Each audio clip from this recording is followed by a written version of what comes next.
I had thought the greatest pain of my life was losing my husband, until my own family showed up at my door not to hold me, but to demand half of the money he had left behind. What they never expected was that the one who would turn everything upside down was my 8-year-old daughter, along with a letter my husband had prepared in advance. My name is Patricia Teller. I'm 32 years old, and 3 weeks ago I became a widow. I still remember that evening vividly, a Saturday night that had seemed completely ordinary. I was sitting in the living room folding laundry while Emma was upstairs watching cartoons. Michael simply said he was going out to pick up a few groceries and would be right back. Before he walked out the door, he turned around and asked if I needed anything else. I smiled and said the words that now haunt me every night. Just come home safe. Those were the last words I ever said to my husband. The phone rang at 632, an unknown number. I almost didn't answer.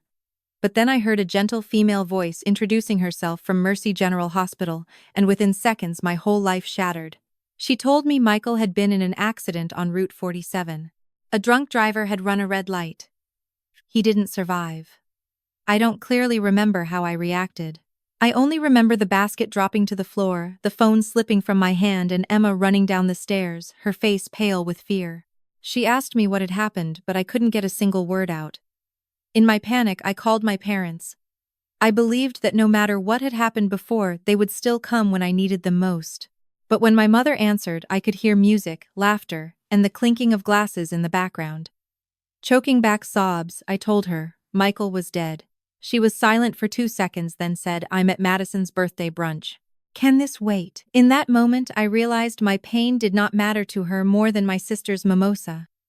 After that call, I collapsed onto the kitchen floor, the phone still pressed to my ear even though she had already hung up. Something inside me broke at that moment, and it wasn't only because Michael was gone. I had lost my husband, but at the same time, I also lost the last illusion I had, that my family would stand by me when the worst happened. 4 days later was Michael's funeral. I stood at the front of the chapel, one hand gripping Emma's tightly, the other resting on my husband's polished casket. The room was full. His co-workers, college friends, neighbors, people who truly loved him came. They brought flowers, hugs, and sincere words of sympathy. But my parents didn't come. Neither did Madison. Emma looked up at me with those innocent eyes, and the pain of it cut straight through me. She asked Mom, "Where are Grandpa and Grandma?" I had to swallow my tears and lie, telling her they were busy. She was only 8 years old, but in that moment I realized she understood more than I wanted her to. She didn't ask anything else. She just squeezed my hand tighter.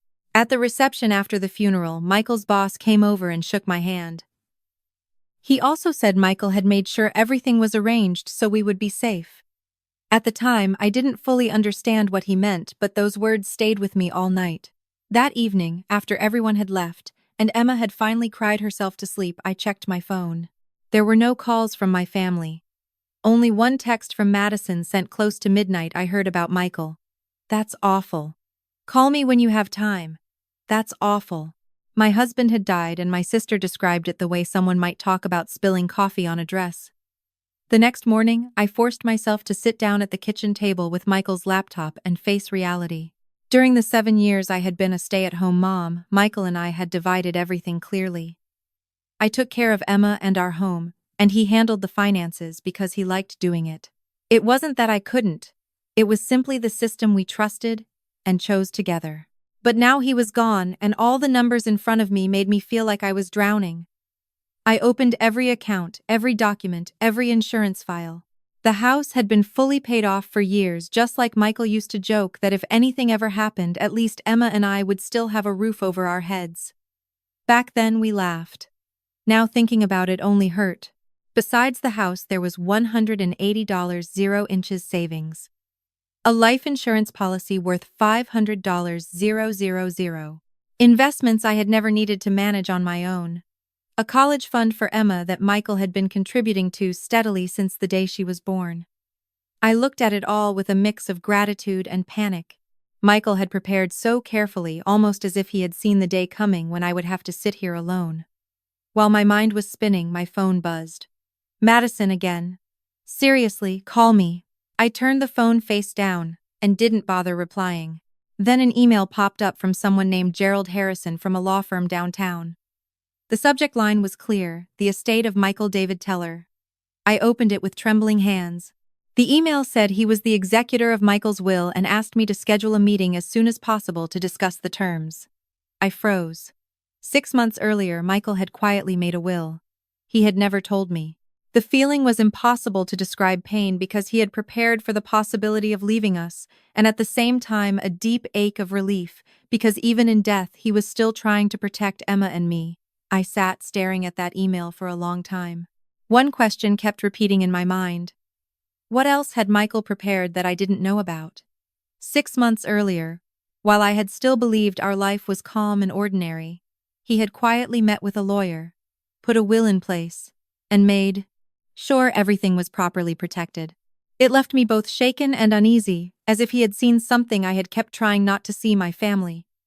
3 days after the funeral, the doorbell rang at 10 inches the morning. I wasn't expecting anyone. Emma was upstairs drawing pictures of her father the way her therapist had suggested. I wiped my hands on my pants and went to answer the door. My parents were standing on the porch.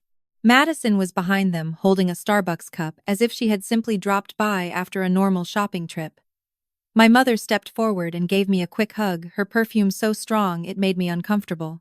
She said she was sorry for missing the funeral and explained that Madison's party had been planned in advance. I stood there, frozen. My husband's funeral had been 4 days earlier, and she spoke about it as casually as if she had missed an ordinary lunch appointment. Then they walked into my house as if it belonged to them. My mother sat down on the sofa, and my father took the exact chair Michael always used to sit in. The sight of that made my chest tighten. I wanted to tell him to get up, but my throat locked shut. Madison looked around the living room and muttered that Michael really had made a lot of money. Before I could even process the uneasiness rising inside me, my father opened his briefcase.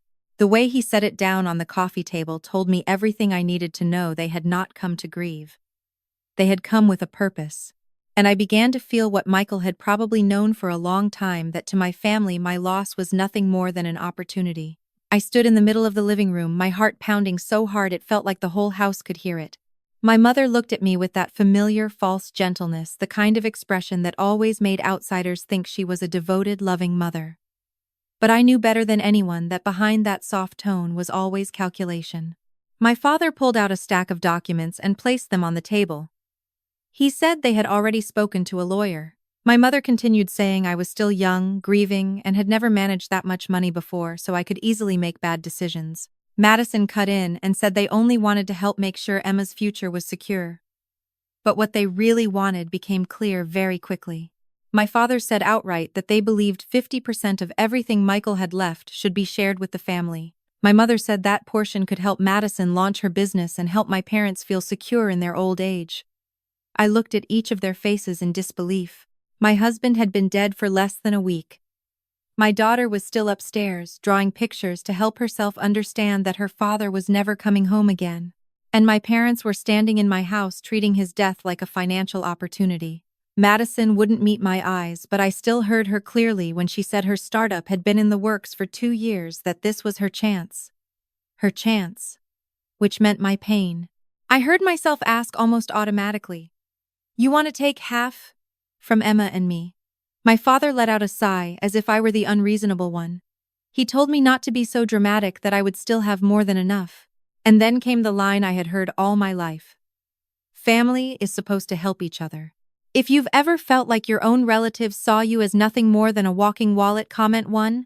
Because in that moment I understood that I was no longer standing in front of my family, but in front of people who thought I would bow my head the way I always had. After they left, I locked the door and leaned against it for a long time. My whole body felt drained, but my mind was painfully alert. From upstairs I could hear Emma's footsteps and the soft sound of her talking to herself while she drew. In that moment, all I could think about was something Michael had once said after a tense Thanksgiving dinner with my family. "If anything ever happens to me, don't let anyone take what belongs to you and Emma. I've already made arrangements." That sentence echoed in my head like a set of instructions. I called Mr. Harrison immediately and scheduled a meeting. But while I waited for the appointment, my family did not give me a single moment of peace. My mother kept calling. 9 a.m., noon, 3 p.m., 5 p.m. then 7 that evening. I let every call go straight to voicemail. Madison, meanwhile, sent texts dripping with fake sweetness. Have you thought about what we said then? We're only worried about you. And then don't isolate yourself like this. By the second day, my father left a voicemail in a firmer tone, saying I was overreacting and needed to call back immediately. I didn't respond to any of them. There were only 3 days left until my meeting with the lawyer. I kept telling myself I just had to hold on for those 3 days. But that still wasn't the end of it. Madison even posted a vague attention-seeking status on Facebook. Sometimes the people closest to you disappoint you when you need them most. Within an hour, a few mutual acquaintances had messaged me, asking if something had happened with my family. I knew exactly what she was doing, turning me into the villain in a story they had created themselves. That evening, I turned off my phone and sat on the couch with Emma in my arms, watching a movie. When she rested her head on my shoulder and asked whether Daddy was watching over us, all I could do was kiss the top of her head and try to believe that he really was still there, protecting us in his own way.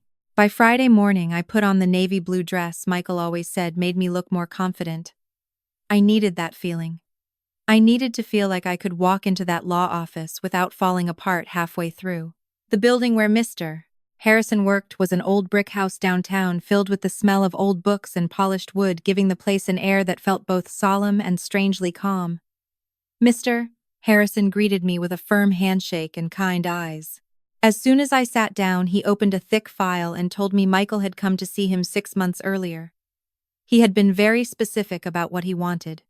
Hearing that made my chest tighten. Michael had never said a word to me about it, but Mr. Harrison explained that he hadn't wanted to worry me. He had only wanted to make sure that no matter what happened, Emma and I would be protected. I asked softly, protected from what? He pulled out a document and placed it in front of me. At the top of the page were the familiar words that still made it hard for me to breathe: last will and testament of Michael David Teller. He explained it plainly. Everything belonged to Emma and me. The house, the savings accounts, the insurance, the investments, every part of it was to be transferred to the two of us. The will had been drafted carefully and legally, with witnesses and full notarization. If my parents wanted to challenge it, they had almost no chance of winning, unless they could prove that Michael lacked mental capacity or had been manipulated, and that was impossible. A wave of relief rushed through me so strongly that I had to grip the arm of my chair. At least legally, they could not touch my daughter's future. Mr. Harrison said they could still try to sue, but it would be nothing more than an expensive gamble they were certain to lose. Hearing those words for the first time in days, I felt the ground beneath me stop shaking quite so much. Michael had not just left behind money. He had left behind a wall of protection, a suit of armor, a final promise that even if he was gone, he would not let anyone steal away the safety of Emma and me. Just as I was still trying to process everything I had heard, Mr. Harrison told me there was one more thing. He reached into the file, took out a white envelope, and placed it in front of me. The second I saw the handwriting on it, my whole body began to tremble. My name was written in Michael's familiar messy script, the same handwriting I had seen on notes left in the kitchen, on birthday cards, on little sticky notes taped to the bathroom mirror whenever he wanted to make me smile. I opened the letter with hands that would not stop shaking. Inside were 2 pages filled front and back. By the very first line, my tears had already blurred the words. My dearest Patricia, if you are reading this, then I am gone and someone is trying to take what belongs to you and Emma. I had to stop for a few seconds before I could continue. Michael wrote that he was almost certain that someone would be my parents, most likely with Madison beside them. He said that in the 7 years he had been my husband, he had watched the way my family treated me so differently from the way they treated Madison. He had sat through Christmases where Madison received expensive gifts, while I got nothing more than a token gift card. He had watched me smile and brush it off every time I was overlooked just to keep the peace. Then he wrote a sentence that shattered me. They will come after this money not because they need it but because they believe you are weak and won't fight back. But Michael didn't stop there. He told me I was the strongest person he had ever known. I had simply never been given a reason to show it. He reminded me that I had raised Emma with all the love in my heart, turned our house into a true home, and stood beside him through all the long, difficult years. He said I deserved every dollar he had left behind because I had worked hard too in my own way to build this family.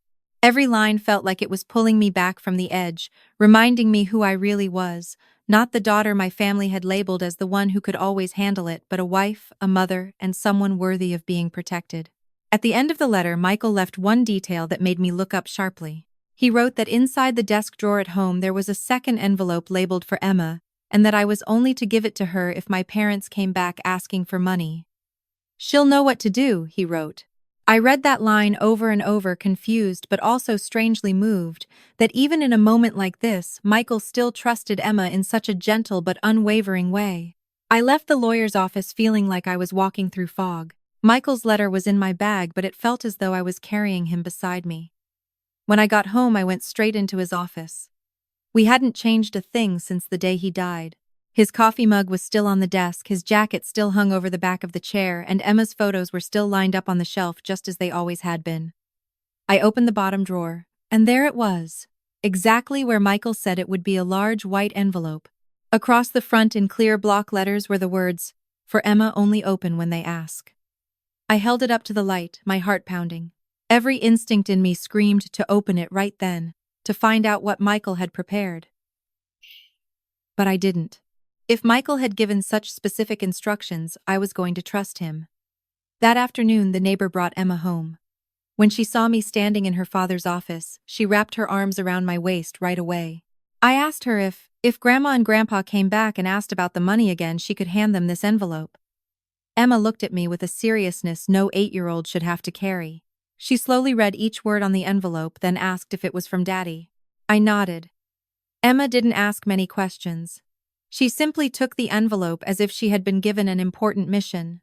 And in that moment, I understood that Michael had not only left behind a legal plan, he had also left our daughter a moment of her own, a chance to stand beside her mother. Just as I feared, my mother called the following Sunday, and this time I answered.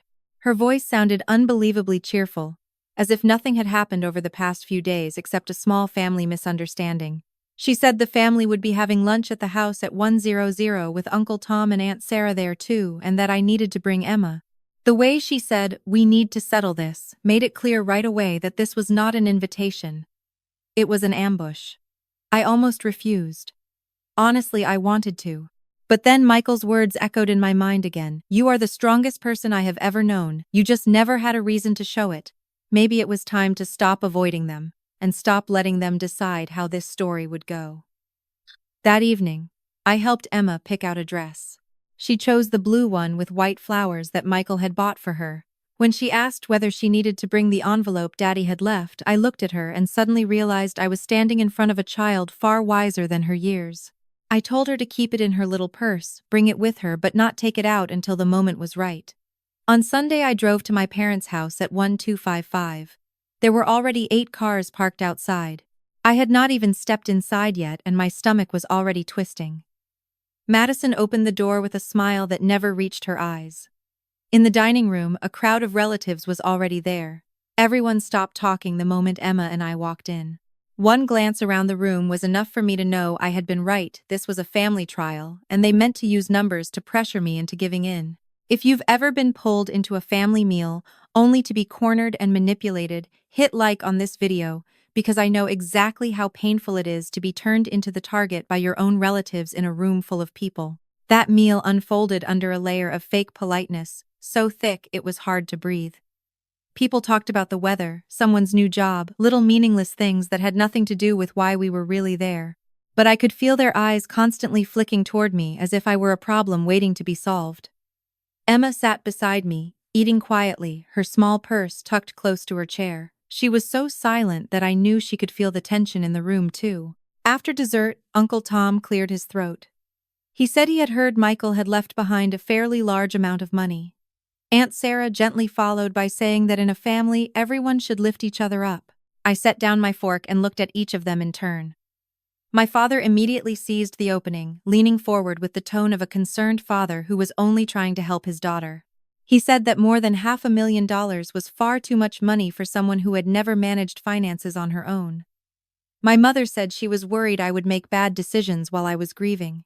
Madison added that everyone only wanted to help for Emma's future. Every sentence sounded soft, but they all carried the same purpose: to make me feel small, incapable, and unfit to protect what belonged to my daughter. I looked around the table. At first, no one spoke up for me. They were all simply waiting for me to nod, waiting for me to apologize, waiting for me to give in the way I always had just to keep the peace. My father stood up and used that authoritative voice he always used whenever he wanted to end an argument. He said the whole family had discussed it and all agreed that I was being selfish for keeping all of the money. I asked you all discussed my husband's estate, without me even being there. And in that moment, I realized this had never been about Emma's future. They wanted control over the money, control over me, and control over the way I was allowed to grieve. The conversation quickly turned into a full-blown group attack. My father said that the years they had spent raising me should be taken into account. My mother started crying as if she were the one who had been wronged. Madison sat up straighter, her voice sharpening as she asked what would happen if I lost the money. What if I didn't know how to invest it? What if Emma's future suffered because of me? Every question was thrown at me not to find answers but to make me doubt myself. I could feel my face burning. The whole room seemed to close in around me. They wanted me flustered. They wanted me overwhelmed by their numbers, by their certainty, by the weight of the word family. Then my father said something that pushed me past my limit. He claimed Michael had never understood how my family worked, that he didn't understand how family takes care of each other. I laughed, but it wasn't a laugh of amusement. It was the laugh of someone who had finally seen the farce for what it was. I asked them where they had been when Michael died, where they had been when I called in panic, where they had been at the funeral. The room fell silent. No one had an answer. My mother stammered out an excuse. Madison jumped to her feet and said I was being unfair. My father raised his voice and insisted they were here for my own good. I could almost hear my heartbeat pounding in my ears. And just when I thought I was about to have to scream to defend myself, Emma's small hand under the table squeezed mine, then slowly let go. She stood up. Everyone in the room turned to look at Emma. She walked around the table, her little shoes tapping against the wooden floor in a rhythm that sounded strangely loud. I said nothing. I only watched her, feeling both anxious and certain that the moment Michael had prepared for had finally arrived. Emma stopped in front of her. Grandfather looked up at him with those clear, innocent eyes and said, "Grandpa, I have something for you." Then she reached into her little purse and pulled out the white envelope her father had left behind. The room went so silent I could hear the faint rustle of paper as Emma held out the envelope. My father took it slowly, his hand trembling just slightly. My mother frowned and Madison leaned forward, visibly uneasy. Emma remained standing there, small but unbelievably calm. Then she asked a question I knew would haunt everyone in that room for a very long time. "Is this why you came?" To ask for money. No one answered right away. The air seemed to freeze. My father opened the envelope and pulled out 2 folded pages, a letter and a set of legal documents. The moment he saw Michael's handwriting, the color drained from his face. Madison almost snatched the letter from him while I stayed seated, feeling a strange calm spread through my body. Aunt Sarah spoke up and said it should be read out loud. Her voice was no longer gentle, it was sharp and cold. Madison took a breath and read the first lines. "To Robert and Linda Teller. If you are reading this letter, it means that after my death you came to demand money from my wife and daughter." That opening line alone was enough to send a wave of whispers across the table. I looked straight at my mother's face as Michael's words were read aloud. He wrote that for years he had seen how differently they treated me compared with Madison, that he had witnessed them belittling me and always putting my sister first. He made it absolutely clear that his entire estate belonged to Emma and me, that it was his legal right and his final deliberate choice. Then Madison reached the next part and her voice began to falter. Michael wrote that if they dared challenge the will, his lawyer would release evidence showing that they had refused to attend the funeral and had ignored the call telling them he had died. I saw my father's eyes widen and my mother's face turned completely pale. In that moment, no one in the room knew every detail yet, but they all understood one thing. Michael had not only predicted this, he had prepared proof to expose it. Madison tried to keep reading, but her hands were shaking so badly I thought the paper might slip right out of them. She read that the phone call on September 14, when Patricia had called to tell them Michael was dead, had been recorded as part of Michael's company's emergency communication protocol. The call had a verified timestamp, had been authenticated, and the content was undeniable. And the moment those words were spoken, the entire room exploded. Aunt Sarah immediately turned to my mother and demanded to know whether she had really known Michael was dead and still stayed at the party. Jessica looked at my mother as if she were staring at a stranger. Uncle Tom shot to his feet, his face hard as stone, and asked how they could possibly have skipped their son-in-law's funeral. I stayed silent and did not interrupt because for the first time in my life I did not have to prove that my pain was real. The truth was speaking for itself. Madison kept reading, her voice on the verge of breaking. Michael had gone even further. He wrote that if my parents tried to use group pressure or smear my name to force me into giving in, all of the evidence would be shared with the church community and the rest of the family.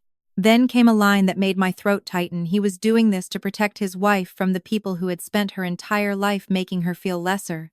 My mother sank into her chair and whispered that Michael would never have done such a thing. I looked at her and said quietly, "He did. Because he knew exactly what all of you would do." My father grabbed the copy of the will and flipped through it in desperation. He muttered that none of this could possibly have any legal standing. I answered in a calm voice that surprised even me. In this state, one-party recording is legal. Michael was part of that call, so he had every right to record it. In that instant, everything turned. The people who had been sitting there to pressure me were now looking at my parents with disappointment and horror. And I realized that sometimes justice does not arrive with shouting. It arrives with a letter written in advance, evidence kept until the right moment, and a truth that can no longer be twisted. After everyone had heard the letter, the room fell into a heavy silence. I slowly stood up. Emma immediately came to my side and took my hand as if she knew exactly what I was about to do. I looked around the dining table at the faces that had made me shrink into myself at every family gathering, and for the first time, I did not feel small. I said Michael knew this would happen because it had happened my entire life. Madison had always been the one who was chosen first, cherished, protected.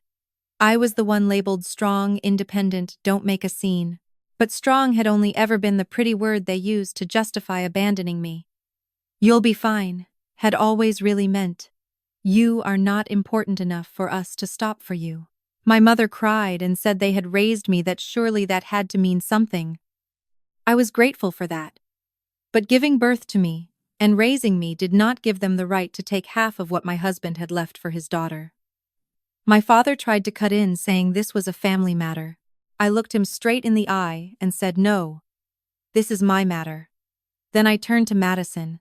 She stammered that she had never meant for things to go this far. I reminded her of the text she sent that night, the way she described Michael's death as awful, as if it were some minor inconvenience. She lowered her head. I was no longer furious the way I had been before. What I felt now was colder, clearer, as if I was finally seeing everything exactly as it was, with no illusion left. I picked up my purse, took Emma's hand, and said we were leaving. If they wanted to challenge anything, they could speak to the lawyer. Michael had left more than enough evidence, more than enough instructions, and more than enough boundaries in place. As I walked out the door, I could hear the arguments erupting behind me, my relatives clashing with my parents. But this time, I didn't turn around. For the first time in many years, I chose to leave without explaining myself, without apologizing, and without trying to patch things up just to make everyone else comfortable. On the way to the car, Emma held my hand in silence.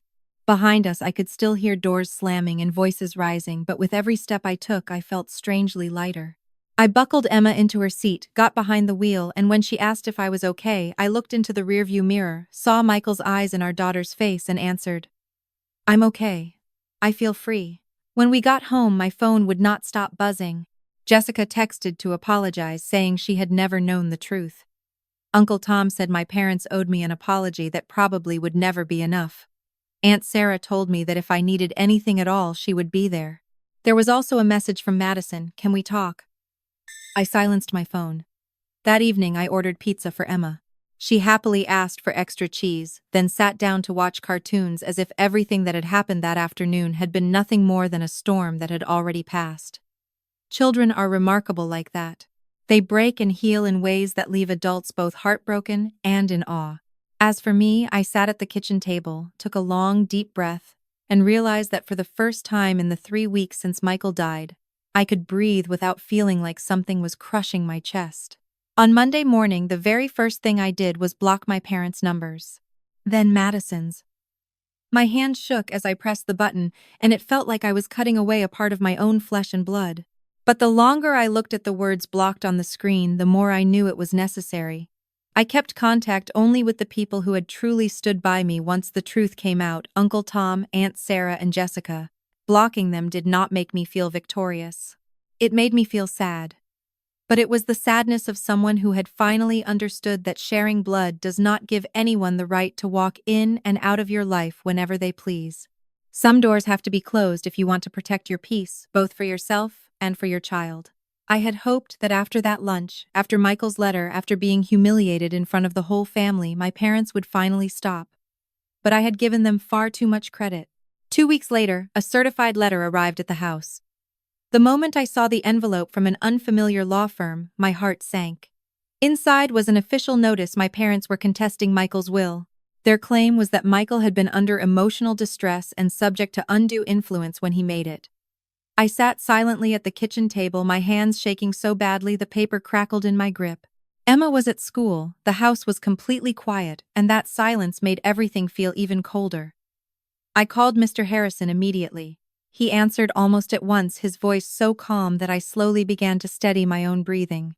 He said he had already received a copy of the filing and had been expecting my call. To win, they would have to prove that Michael was not of sound mind or that I had manipulated him. Neither was true, and they had no evidence to support either claim. I asked how much this was going to cost me. Mr. Harrison gave me an answer that made my eyes sting with tears. Not a single dollar. Michael arranged for the estate to cover all legal fees required to defend the will. Even that he had thought of in advance. That weekend, Mr. Harrison sent the formal response. He attached the full time-stamped recording Michael's medical records, proving he was completely of sound mind, statements from his doctor, co-workers, and friends, along with all the properly notarized legal documents for the will. It was not just a response. It was a wall they could never break through. A week later, I received word that my parents' attorney had withdrawn from the case. They had not just lost. They had lost so completely that even their own lawyer no longer wanted to stand beside them. And in that moment, I understood that Michael's love had never truly left me. It was still there, still protecting Emma and me step by step. The news that my parents' lawyer had withdrawn from the case spread through the family faster than I expected. Jessica called me almost as soon as she heard. She said everyone knew now about the funeral, the phone call, the birthday party, all of it. Her voice carried both anger and heartbreak, as if she still could not believe that their own family could behave that way. I had not gone out of my way to tell anyone except my lawyer. But the truth has a way of spreading when it is undeniable. Uncle Tom said that some relatives in the extended family had stopped inviting my parents to gatherings. That year at Thanksgiving, their names were no longer on the guest list. Aunt Sarah told me that even some of my mother's church friends had started avoiding her. A few of them had asked her outright whether it was true that she had stayed at Madison's birthday party while her son-in-law was dying, and then failed to attend the funeral. My mother had not been able to answer. Madison disappeared from social media for a while too.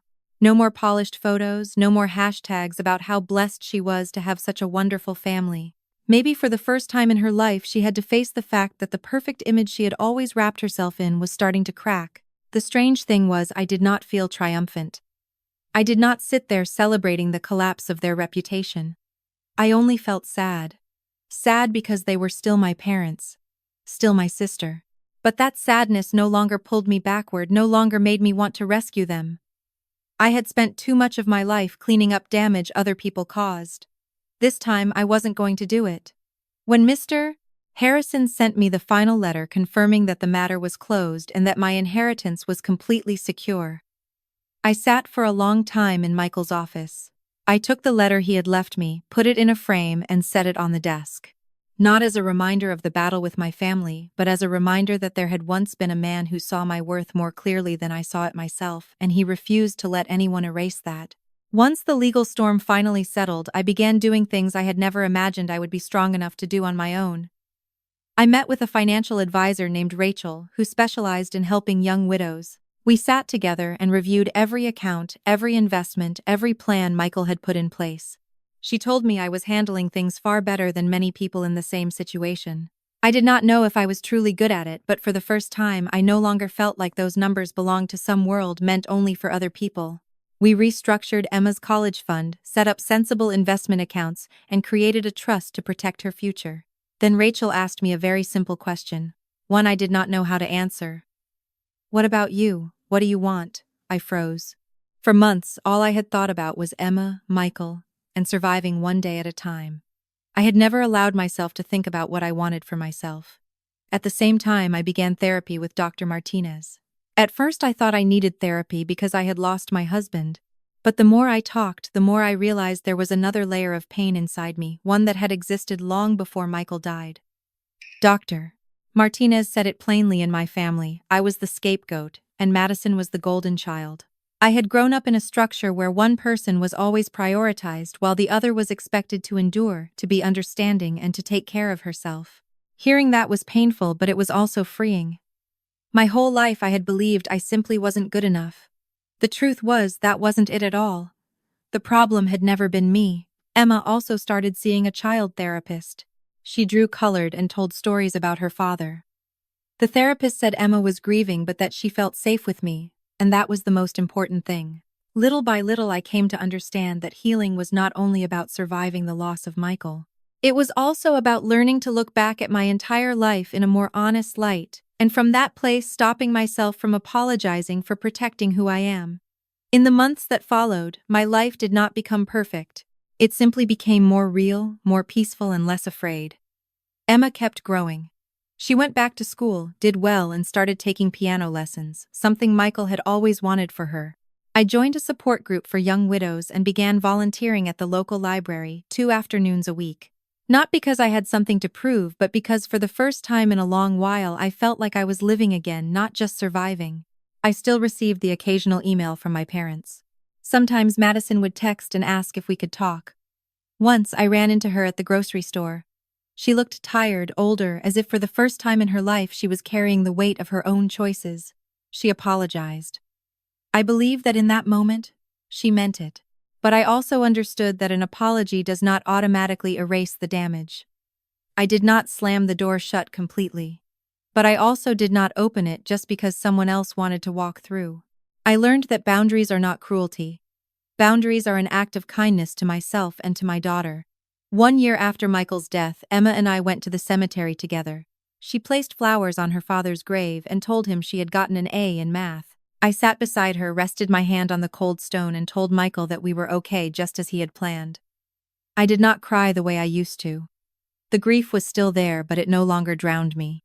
Now, when I sit on the porch and watch Emma run through the sprinkler in the garden Michael once planted, I know how far I have come. From a shattered widow, I became a woman who knows her own worth. From someone who always gave in to keep the peace, I became a mother who understands that her child's peace matters more than any so-called proper family role. That is my story, a story of loss, betrayal, and how I learned that protecting yourself is not selfish, it is necessary. If this story touched you, subscribe to the channel for more journeys about boundaries, healing, and reclaiming your worth. And remember, you deserve respect even from the people who share your blood.